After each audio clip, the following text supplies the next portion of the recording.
Hi, this is Drew Whelan with the American Birding Association here on Grand Isle State Pier on July 1st, day 71 of the Deepwater Horizon oil gusher.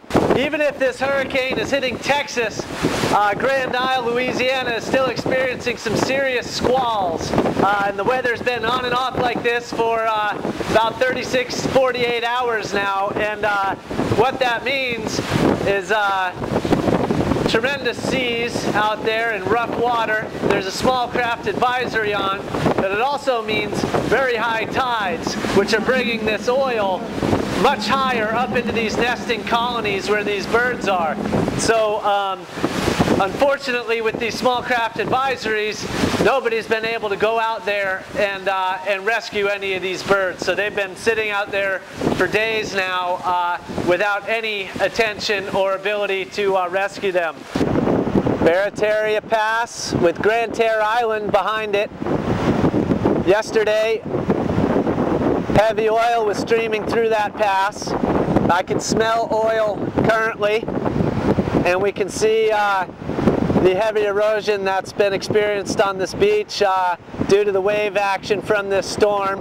You can see levels of oil in that sand in front of the tiger boom there.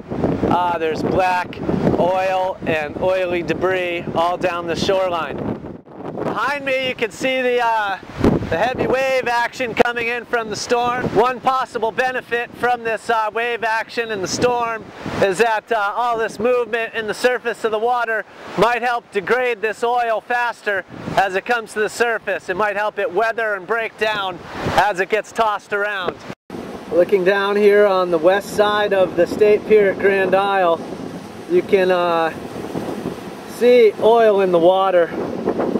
It's kind of a weird, different kind of sheen from being tossed around so much, but the consistency of this water is much different than regular water. It's moving much more like oiled salad dressing,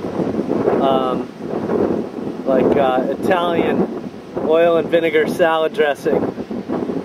Behind me in the waves, even though we've got a good 25-knot breeze coming out of the southwest, we can still see that the viscosity in the water has changed due to the oil content. You can see this smoothness.